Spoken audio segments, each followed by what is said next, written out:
యేసు ప్రభు దేవునికి మహిమ కలుగును గాక. ఆమేన్. హల్లెలూయా. మరి ఈ సమయంలో మీ అందరికీ కూడా నా హృదయపూర్వకమైన వందనాలు తెలియజేస్తూ ఉంటున్నాను. ఈరోజు చాలా మంది ప్రేమైన దేవుని బిడ్డలారా చాలా వ్యాధులతో రోగాలతో సతమతమవుతా ఉన్నారు. ప్రతి కుటుంబంలో రోగాలు ఉన్నాయి, ప్రతి కుటుంబంలో సమస్యలు ఉన్నాయి. సమస్యలు లేని వారు ఎవరైనా ఉన్నారా? రోగాలు లేని వాళ్ళు ఎవరైనా ఉన్నారా అంటే ప్రతి ఇంట్లో రోగాలు ఉన్నాయి, ప్రతి ఇంట్లో సమస్యలు ఉన్నాయి. మరి ఈరోజు కొన్ని వేల రూపాయలు డాక్టర్లకు ఖర్చు పెడుతూ ఉంటున్నాం, వచ్చిన జబ్బుల ద్వారా, వచ్చిన రోగాల ద్వారా. అయితే ఈరోజు నీ రోగం, నీ జబ్బు నిన్ను వదిలిపెట్టి వెళ్ళాలంటే నీకంటూ ఒక విశ్వాసము నీకు కలిగి ఉండాల, నీకంటూ ఒక నమ్మకం కలిగి ఉండాల. ఎప్పుడైతే నీకు నమ్మకం, విశ్వాసం నువ్వు కలిగి ఉంటావో ఖచ్చితంగా నీ జీవితంలో నీకు దేవుడు స్వస్థత చేయగలడు. నీకు నమ్మకం లేకపోతే, నీకు విశ్వాసం లేకపోతే నీ జబ్బు నిన్ను విడిచి వెళ్ళదు, నీ రోగం నిన్ను విడిచి వెళ్ళదు. ఎన్ని ప్రార్థనలు చేసినా, అవి ఉపవాస ప్రార్థనలు చేసినా, అది భారభరితముగా ప్రార్థన చేసినా, అది ఏడ్చి కన్నీళ్లు ప్రార్థన చేసినా మన మొర దేవుని సన్నిధికి చేరదు. ఎప్పుడు మన మొర దేవుని సన్నిధికి చేరి మన రోగాన్ని దేవుడు విడుదలిస్తాడంటే మొట్టమొదట మనకంటూ ఒక విశ్వాసం కలిగి ఉండాల. ఏంది ఆ విశ్వాసం అంటే, యేసు ప్రభుల వారు ఖచ్చితంగా నాకు రోగాన్ని తీసేస్తాడు అని నువ్వు ఎప్పుడైతే నువ్వు నమ్ముతావో ఖచ్చితంగా నీ జీవితంలో దేవుడు స్వస్థత పరిచేవాడుగా ఉన్నాడు. ఆమేన్. యేసుక్రీస్తు ప్రభుల వారు ఒక రోజున అలాగా మార్గము గుండా పోతా ఉన్నాడంట. యేసు ప్రభుల వారి శిష్యులు కలిసి ఆ మార్గము గుండా, ఒక మార్గము గుండా వెళ్తా ఉన్నారు. ఎన్నోసార్లు యేసు ప్రభుల వారు మార్గాల గుండా వెళ్తున్నాడు, అనేకమైన అద్భుతాలు చేసిన వాడుగా ఉన్నాడు.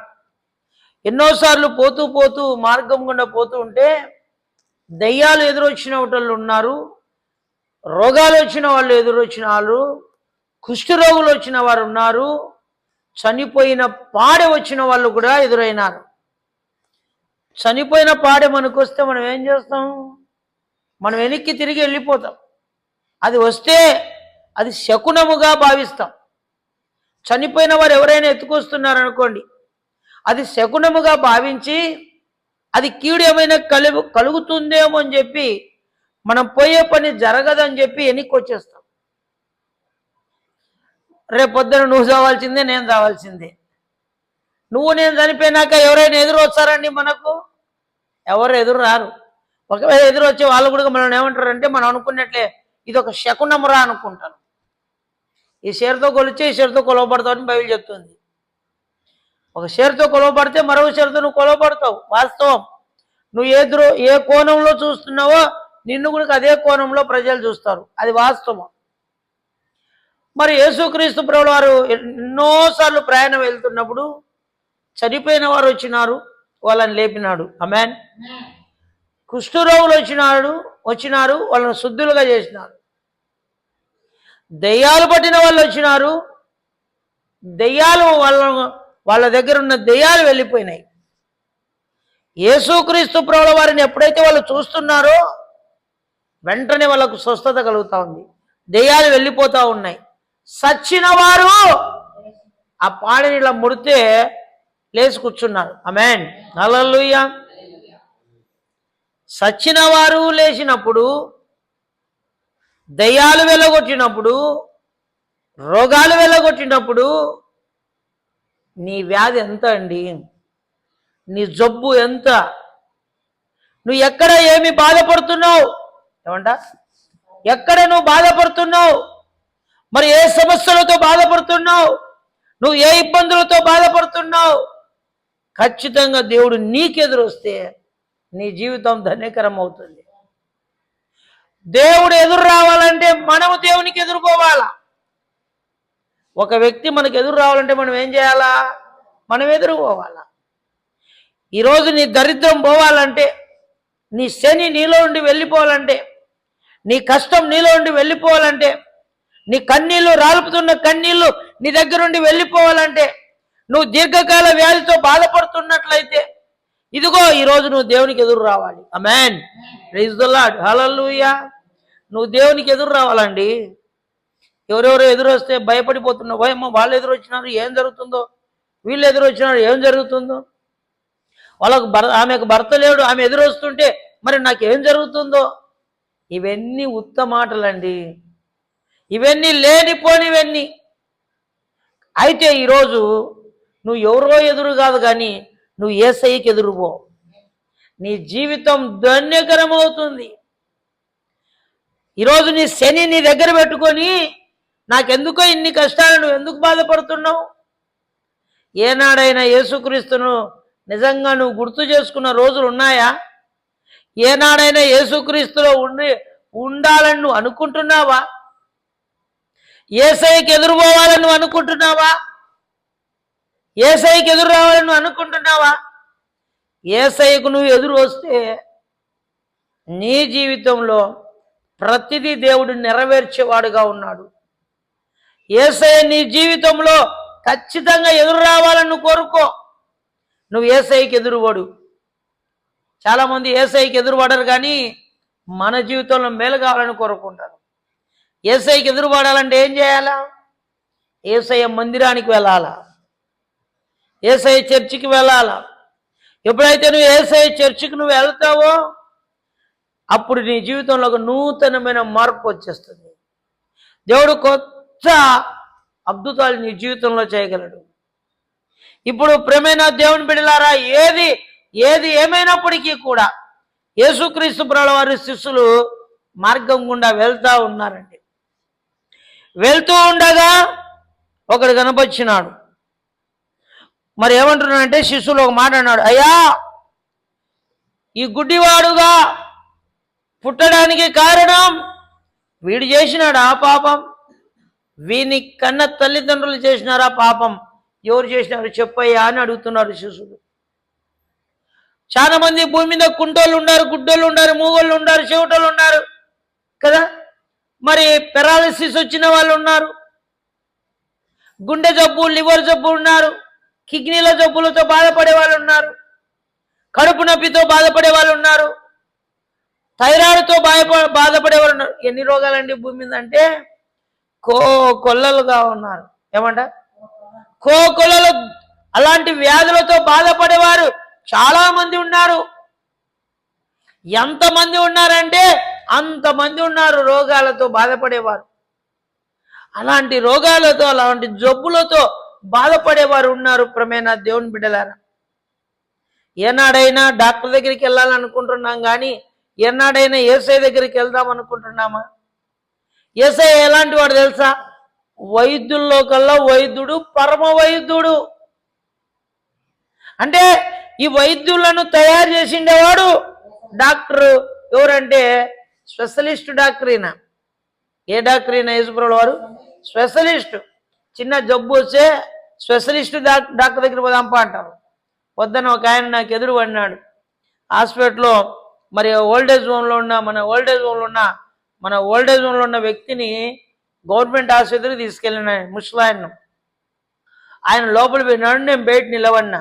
ఒక ఆయన వచ్చినాడు, కొంచెం నాకు బలహీనంగా ఉందని డాక్టర్ దగ్గరికి వెళ్ళిన. 12 టెస్టులు రాసినాడు. ఎన్ని టెస్టులు అంట? 12 టెస్టులు. ఆ టెస్ట్లకి ఎంత అయిందంట? 42,000 అయిందంట. ఆ టెస్టులు అన్నీ వచ్చినాక ఏ జబ్బు ఉందా అని చూస్తే ఏ జబ్బు లేదంట. ఇతను అంట 42,000 చేసినారు సార్ నాకు, నేను ముందుగానే పేదోడిని, నాకు జబ్బును కనపరచండి అంటాడంట. నాకేం కనపరచాలా? నాకు జబ్బును కనపరచండి అంటే నీకు ఏమీ లేదు. మరి ఏమీ లేకపోతే ఎందుకు తీసుకున్నారు? ఇంత ఖర్చు ఎందుకు అయింది? 12 టెస్టులు అంటే ఒక్కొక్క టెస్టుకు 2,000, 3,000, 4,000 కదా. మరి ఇలాగ 42,000 రూపాయలు అయితే కదా. మరి ఏది ఏమైనప్పుడు అంటే కొంచెమే కదా, ఈసారి నెల వరకు ట్యాబ్లెట్ ఇస్తాం, నెల తర్వాత రా అంటే మళ్ళా మరి ఈసారి 1,00,000 చేస్తారా మీరు? మరి ఏ డాక్టర్లు అంటే మరి స్పెషలిస్ట్ డాక్టర్లు వాళ్ళు. కానీ అందరికంటే స్పెషలిస్ట్ డాక్టర్ ఎవరంటే యేసుక్రీస్తు ప్రభుల వారు. యేసుక్రీస్తు ప్రభుల వారు ఎవరికి టెస్టులు చేయడు. యేసు ప్రభుల వారు ఎవరికి టెస్టులు చేయడు. షుగర్ ఎంత ఉంది, బీపీ ఎంత ఉంది, గ్యాస్ ట్రబుల్ ఎంత ఉంది కదా, నీ గుండె పల్స్ ఎట్లా కొట్టుకుంటా ఉంది, నీ నాడి ఎట్లా ఉంది కదా, మరి నీకు ఏ రోగం ఉంది, ఏ సమస్య ఉంది, ఏ ఇబ్బంది ఉంది. మరి ప్రియమైన దేవుని బిడ్డలారా, ఏదేమైనప్పటికీ కూడా మరి సమయంలో ఇలాంటి టెస్టులు చాలామంది మరి కదా, ఈ టెస్ట్ల గురించి మరి డబ్బులు పోగొట్టుకుంటూ ఉంటారు. కానీ ప్రియమైన దేవుని బిడ్డలారా, ఏదేమైనప్పటికీ కూడా యేసుక్రీస్తు ప్రభుల వారు ఏ టెస్టులు చేయడండి. ఆమె వెంటనే ఆయన చూపులతోనే స్వస్థత, నీకు ఆయన ఉమ్మిలోనే స్వస్థత, ఆయన చేతిలోనే స్వస్థత, ఆయనను తాకుతేనే స్వస్థత. ఏమంట? ఆయనను తాకుతేనే స్వస్థత, నీకు విడుదల దొరుకుతుంది. ప్రైజ్ ది లార్డ్, హల్లెలూయా. ఈరోజు ప్రియమైన సహోదరి సహోదరుడా, అయ్యలారా అమ్మలారా, ఈరోజు దేవుడు నీకు స్వస్థత చేయాలని ఇష్టపడుతున్నాడు. ఇప్పుడు మరి దారి గుండా పోతున్నప్పుడు యేసు ప్రభుల వారిని అడుగుతున్నారు శిష్యులు, అయ్యా వీడు గుడ్డివాడుగా పుట్టినాడు, వీడు చేసినాడా పాపం, వీని కన్న తల్లిదండ్రులు చేసినారా పాపం? అంటే భూమి మీద పుట్టిన ప్రతి వాళ్ళు, రోగులైన వాళ్ళు, జబ్బులతో బాధపడుతున్న వారు, సమస్యలతో బాధపడుతున్న వాళ్ళు కదా, ఏమన్నా వాళ్ళ తల్లిదండ్రులు చేసినారా పాపం? ఒకవేళ వీడు చేసినాడా పాపం అంటే కొన్ని సందర్భాల్లో తినే ఆహారం ద్వారా రావచ్చు. ఏమంట? తినే ఆహారం ద్వారా రావచ్చు. నువ్వు చేసే పాపపు పనులను బట్టి నీకు రోగం రావచ్చు. ఒకసారి నువ్వు చేసే పాపాన్ని బట్టే ఆ రోగం కూడా రావచ్చు. కొన్నిసార్లు మరి ఎక్కడో మనం ఎవరి ద్వారానో కొన్ని రోగాలు మనం పొందుకొని వస్తాం. కరోనా వైరస్ వచ్చిండే, ఆ వైరస్ ఎట్లా అంటే ఎవరి దగ్గర ఉంటుందో వాళ్ళని తాకుతే వస్తుంది, వాళ్ళు వేసుకునే వస్త్రాలు మనం తాకుతే వస్తుంది, వాళ్ళ దగ్గర పోతే వస్తుంది. ఇది కదా. కాబట్టి ప్రియమైన దేవుని బిడ్డలారా, ఏది ఏమైనప్పటికీ కూడా మరి కొన్ని జబ్బులు అలా అంటువ్యాధితో సమానంగా ఉన్నాయి. మరి దాని ద్వారా పాపం చేయలేదే.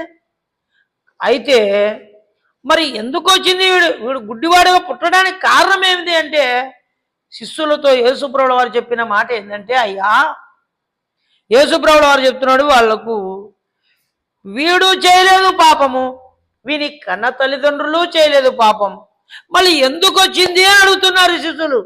ఎందుకు కాదు నైనా, వీని ద్వారా దేవుడు మహిమ పొందాలా. ప్రైజ్ ది లార్డ్, హల్లెలూయా. ఏమంట? వీని ద్వారా దేవుడు మహిమ పొందడానికే ఈ రోగం వీనికి వచ్చింది.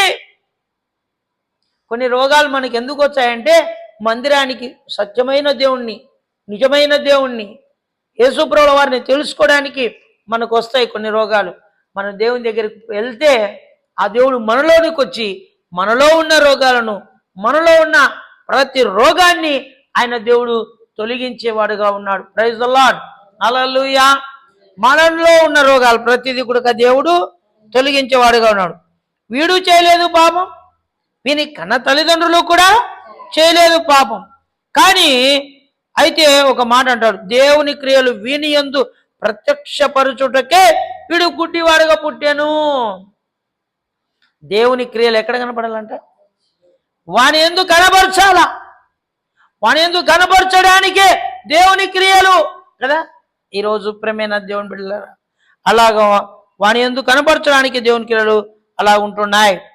మరి అంతేకాదు, మరి ఏదేమైనప్పటికీ చూడండి, యోహాను సువార్త 9వ అధ్యాయం 5వ వచనం, నేను ఈ లోకంలో ఉన్నప్పుడు లోకమునకు వెలుగునని చెప్పాను. ఆయన ఇట్లు చెప్పి నేల మీద ఉమ్మివేసి బురద చేసి వాని కళ్ళ మీద ఆ బురద చేసి పూసి, నీవు సిలోమును కోనేటికి వెళ్ళి అందులో కడుక్కోమని చెప్పాను. సిలోమును మాటకు పంపబడిన వాడని అర్థం. వాడు వెళ్ళి కడుక్కొని చూపుగలవాడుగా వచ్చాను. ఆమేన్, ప్రైజ్ ది లార్డ్, హల్లెలూయా. ఇక్కడ చదవబడిన మాటను మనం చూస్తే, నేను లోకమునకు ఏమై ఉన్నాను? నేను వెలుగునై ఉన్నా. లోకానికి ఏమైనా అంటాను? నేను వెలుగై ఉన్నాను. నేను లోకానికి చీకటిని కాదు. కొన్నిసార్లు మనం అంటాం మన పిల్లలను పట్టుకొని అంటే, నా ఇంటికి నా కొడుకు దీపము అంటాం, నా ఇంటికి నా కొడుకు వెలుగు అంటాం, నా కూతురు నా ఇంటికి వెలుగు అంటాం, ఆ పిల్లలే నా ఇంటికి వెలుగు అంటూ ఉంటాం కదా. మరి ఇప్పుడు యేసుక్రీస్తు ప్రభువారు ఒక ఇంటికి కాదు, ఒక వ్యక్తికి కాదు, ఎవరికి వెలుగంటే ఆయన లోకానికే వెలుగు, లోకానికి వెలుగు ఆయన. అందుకనే ప్రియమైన దేవుని బిడ్డలారా, లోకానికి నేను వెలుగైనా, నేను చీకటిని కాదు. సైతాను చీకటి, లోకానికి ఏమైనాడు వాడు? సాతాను లోకానికి చీకటి. యేసుక్రీస్తు ప్రభుల వారు లోకానికి వెలుగై ఉన్నాడు. లెమ్ము తేజరిల్లుము, యెహోవా మహిమ నీ మీద ఉదయించు కదా. చీకటిలో నడుచు జనులు గొప్ప వెలుగును చూచుచున్నారని వాక్యము బోధిస్తూ ఉంది. ఈరోజు నేను లోకమునకు ఏమైనా అంటే ఒక వెలుగై ఉన్నాను అన్నాడు. వెలుగై ఉన్నానని చెప్పి వెంటనే ఉమ్మి యేసు ప్రభుల వారు కింద వేసినాడు, భూమి మీద ఉమ్మి వేసి ఆ యొక్క మట్టిని ఉమ్మి ఎక్కడైతే పడిందో అది బురదగా చేసినాడు. బురదగా చేసి ఆ కళ్ళకు రాసి, ఆ గుడ్ల మీద రాసి, పోయి ఆ కొన్నిట్లో కడుక్కో అన్నాడు, ఆ శిలోంలో కడుక్కో అన్నాడు. మరి పంపబడిన వాడని అర్థం కదా. మరి వెంటనే పోయి కడుక్కున్నాడు, చూపు పొందినాడు. Praise the lord. ఏం పొందినాడు? చూపు పొందినాడు. చూడండి మరి 10వ వచనం, వారు నీ కన్నులు ఎలాగూ తెరవబడినని వారిని అడగగా, వాడు యేసు అను ఒక మనుషుడు బురద చేసి నా కన్నుల మీద పూసి, నువ్వు శిలోయంలో కోనేటికి వెళ్ళి కడుక్కోమని నాతో చెప్పాను, నువ్వు వెళ్ళి కడుక్కోమని చూపు పొందుతూ నేను. Amen. Praise the lord. Hallelujah. కొద్దిమంది అనుకుంటున్నారు, ఒకప్పుడు వీడు దేవాలయం దగ్గర అక్కడెక్కడ కూర్చొని అడుక్కునేవాడు, భిక్షగాడు వీడు, గుడ్డోడు. ఎవరంటే వీడు భిక్షవాడు. 2 కళ్ళు లేకపోతే మనం ఏం చేస్తాం? మనకి ఎవ్వరు లేకపోతే అడుక్కొని తింటాం. ఒకసారి ప్రమేణ దేవుని బిడ్డలారా, ఒక సేవకుడు మరి ఒక ఊర్లో అలా పోతూ ఉంటే ఒక ఆయన ఎదురొచ్చినాడంట. రాత్రి ఇంచుమించు 8 గంటలప్పుడు. అతడు ఒక చేతిలో కర్ర ఉందంట, ఒక చేతిలో లాంతరు ఉందంట. ఓ చేతిలో కర్ర ఉంది, ఒక చేతిలో లాంతరు ఉంది. దీపం వెలుగుతూ ఉంది. దానికి కిరోషన్ బుడ్డి అది వెలుగుతూ ఉంది. అతనికి 2 కళ్ళు లేవు. ఏం లేవు? 2 కళ్ళు లేవు. 2 కళ్ళు లేనటోనికి లాంతరు అవసరమా? 2 కళ్ళు లేనటోనికి ఇంట్లో కరెంట్ అవసరమా? కరెంటు ఉన్నా ఒకటే, లేకపోయినా ఒకటే. 2 కళ్ళు లొట్టలు, పుట్టుకతోనే గుడ్డివాడు. కానీ ఒక చేతిలో కర్ర,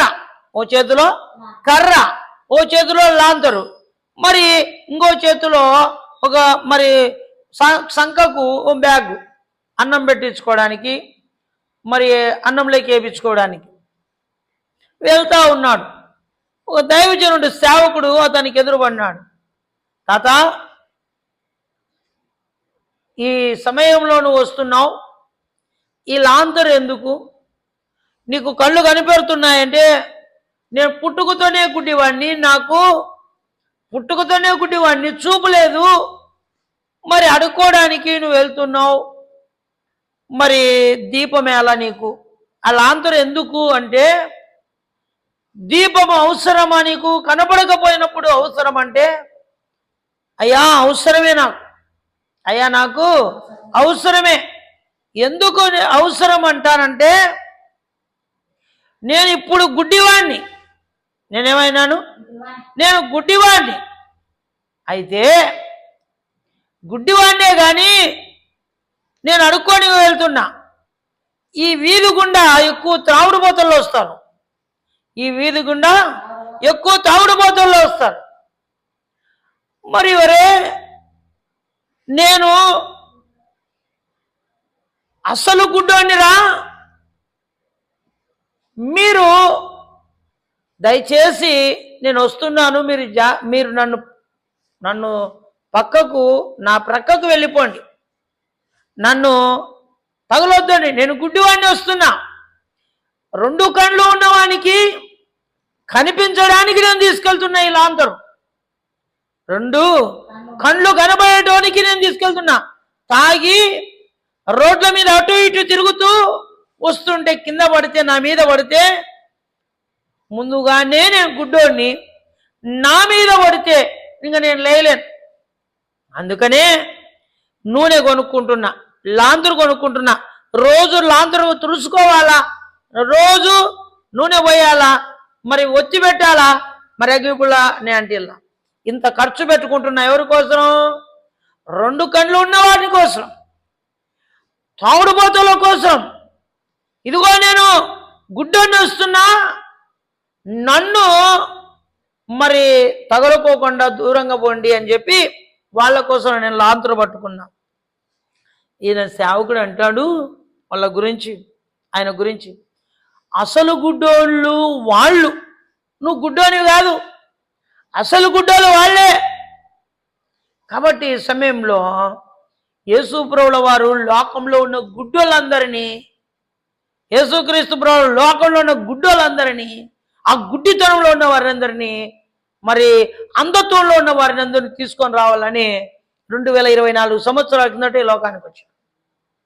పాపములో మగ్గిపోతున్న నిన్ను నన్ను, లోకంలో ఉంటున్న నిన్ను నన్ను, శాపముతో ఉన్న మనలందరినీ రక్షించడానికి యేసు ప్రభువుల వారు ఈ లోకానికి వచ్చినాడు. హల్లెలూయా, దేవునికి మహిమ కలుగును గాక. మరి వీరిని అడుగుతున్నావు, రే ఆ రోజు నువ్వు అడుక్కునేటోనివి కదా, రోజు భిక్షాట ఆడుకునేటోనివి నువ్వు, మరి భిక్షాట ఆడుకోలేదు, నువ్వు మంచి వస్త్రాలు వేసినవే. అప్పుడు భిక్షం ఆడుకునేటోడు బట్టలు ఎట్లుంటాయి? వాని బట్టల్లో బాగుండవు, వాని అవతారము బాగుండవు, స్నానం ఉండదు, వాని దగ్గర సరైన రీతిలో ఉండవు. అయితే వీడు మంచి డ్రెస్సులు వేసుకున్నాడు, నేను అనుకుంటున్నా ఇన్సర్ట్ చేసి టై కట్టి బూట్లు వేసి కదా, మరి బాగా ఫ్రెష్గా అలా తిరుగుతుంటే మిగతా వాళ్ళు చూసావు, రే కరా గుడ్డోరా, ఏమంట గుడ్డోరా కరా, ఏమయ్యా నేను గుడ్డోని కాదయ్యా, నాకు 2 కళ్ళు ఉన్నాయి, ఆమేన్, నాకు 2 కళ్ళు ఉన్నాయి. రోజు అడుక్కున్నట్టు నువ్వేనా? అడుక్కుండేవాడిని నేనే, రోజు అడుక్కుండేవాడిని నేనే, కానీ ఇప్పుడు నేను అడుక్కోను, నాకు 2 కళ్ళు ఉన్నాయి. అప్పుడు కళ్ళు లేవు గుడ్డోని, ఇప్పుడు కళ్ళు ఉన్నాయా? ఇప్పుడు కళ్ళు ఉన్నాయి, ఇప్పుడు గుడ్డోని కాదు నేను. మరి నీకు ఎట్లా వచ్చినాయిరా కళ్ళు? ఎంతమంది గుడ్డోళ్ళు లేరురా, ఎంతమంది, నీకే భాగాలు ఎట్లయినాయిరా? యేసు అనే ఒక మనుషుడు వచ్చినాడు, యేసు అనే ఒక మనుషుడు వచ్చినాడు. ఆ మనుషుడు నన్ను స్వస్థత, నోర్మై తమాచర పడుతున్నావా? యేసు ప్రభు స్వస్థతపరిచినాడా? మట్టాసని చెప్పు నువ్వు, యేసు ప్రభు కాక ఇంకొకరిని చెప్పు, ఎవరైనా మేము నమ్ముతాం. యేసు అని చెప్పినావు, నీ గొంతుకు వచ్చాను చూసుకో, గొంతు బిగబడుతున్నారు. ఇంకా వీడు మాట విన్నాడు అని చెప్పి వీళ్ళందరూ ఏం చేసినారు తెలుసా? వాళ్ళ అమ్మని ఆయన తోలుకొచ్చినారు. ఏమంట? వాళ్ళ అమ్మని ఆయన తోలుకొచ్చినారు. అమ్మా వీడు నీ కొడుకేనా? ఏం బుద్ధి ఉందే మీకేమన్నా? జ్ఞానం ఉందే మీకేమైనా? వాడు నా కొడుకే, ఆమేన్, వాడు నా కొడుకే. సూపెట్లొచ్చిందో నాకు తెలియదు, తల్లిదండ్రులు ఏమంటున్నారు? సూపెట్లొచ్చిందో మాకు తెలియదు.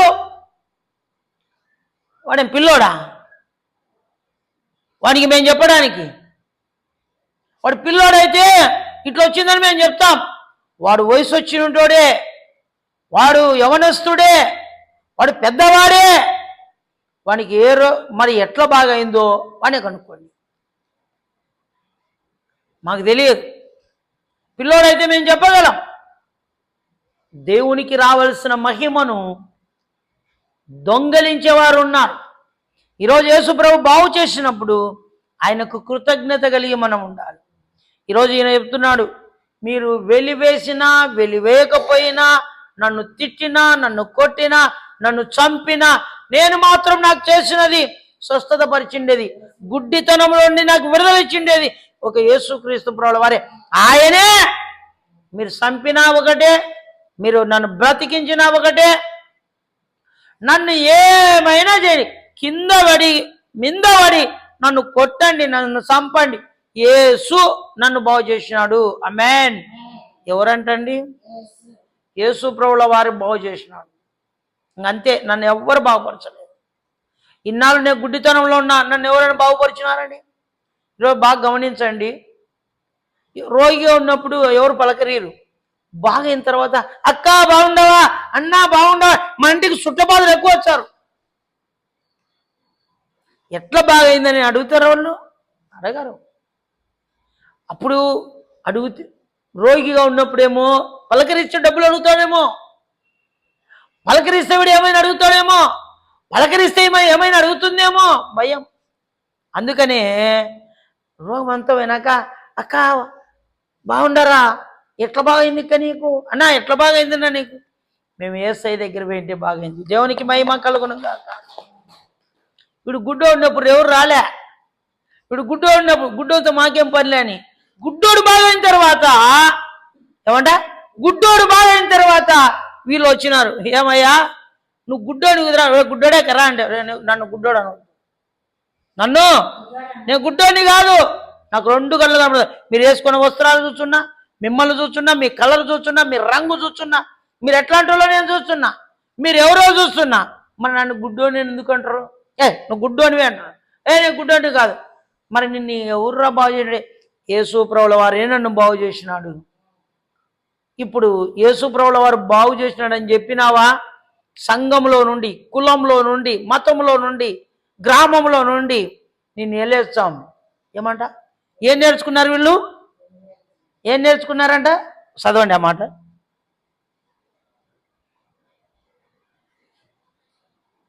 Praise the lord. హల్లెలూయా.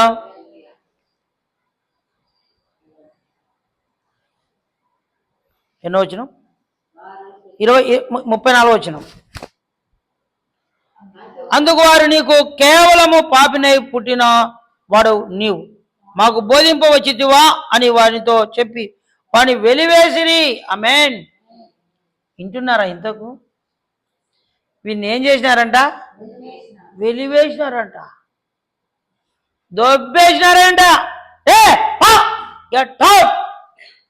వెలివేసినారు.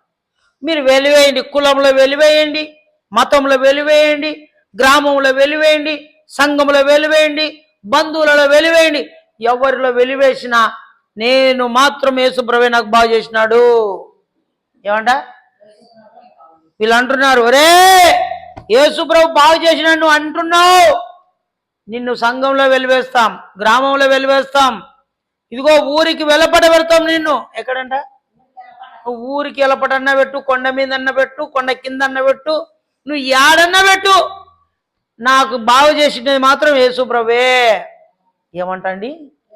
నాకు బాగు చేసినది మాత్రము యేసుప్రభుల వారే. కాబట్టి ఈ సమయంలో మనకు వచ్చిన వ్యాధులు, రోగాల నుండి విడుదల కావాలంటే మొట్టమొదట విశ్వాసం దేవుని దగ్గర మనం ఉంచాలి. ఏముంచాలంట? ఎవరి కోసం మనం బతకాల? ఇన్నాళ్ళు నువ్వు ఎవరి కోసం బతికినావు? లోకం కోసం, నీ కోసం బతికినావు. ఇప్పుడు యేసయ్య ఎవరి కోసం బతుకుతున్నాడు? మన కోసమే బతికినాడు, మన కోసమే వచ్చినాడు, మన కోసమే ప్రాణం పెట్టినాడు, మన కోసమే ప్రాణం పెట్టినాడు ఆయన. ఏమంట? మన కోసమే ప్రాణం పెట్టాడు. చనిపోయినాడు, తిరిగి లేచినాడు, 3వ రోజున మృత్యుంజయుడిగా లేచినాడు. ఎంత గొప్పవాడో. ఈరోజు నీకు చేసిన మేలులు నీవు దేవునికి కృతజ్ఞత కలిగి జీవిద్దాం. ఎప్పుడైతే కృతజ్ఞత కలిగి జీవిస్తాం, నిన్ను ఒకవేళ నువ్వు యేసుప్రభువుని నమ్ముకున్నాడు, నిన్ను కులం తక్కువ చూడవచ్చు. ఏం తక్కువ అంట? కులం తక్కువ చూడవచ్చు, మతం తక్కువ చూడవచ్చు, నిన్ను వెలివేయచ్చు. ఏమంట? నిన్ను వెలివేయచ్చు. ఈరోజు నిజంగా మరి ఒక మాటలో చెప్పాలంటే మనం అందరం జ్ఞాపకం చేసుకోవాల్సిన వారం ఉన్నాం. దేవుడు చేసిన మేలులకు ఆయనకు కృతజ్ఞతలు కలిగి మనం ఉండాలి. ఏమని ఉండాలంటే కృతజ్ఞతలు కలిగి ఉండాలి. ఎవరు వెలివేసినా మనం భయపడాల్సిన అవసరం లేదు. కాబట్టి నిన్ను దేవుడు వెలివేయడు. ఆమేన్. నిన్ను సమాజం వెలివేయచ్చు, నీ బంధువులు వెలివేయచ్చు, నీవు జన్మనిచ్చిన నీ పిల్లలే నిన్ను వెలివేయచ్చు. కానీ యేసయ్య మాత్రం నిన్ను వెలివేసేవాడు కాడు. నీ జీవితంలో అనేకమైన మేలు చేస్తాడు. దేవుడి మాటలు ఆశ్రయించును గాక. ఆమేన్. God bless you. దేవుడు మిమ్మల్ని అందరినీ మరి దీవించును గాక. ఆమేన్.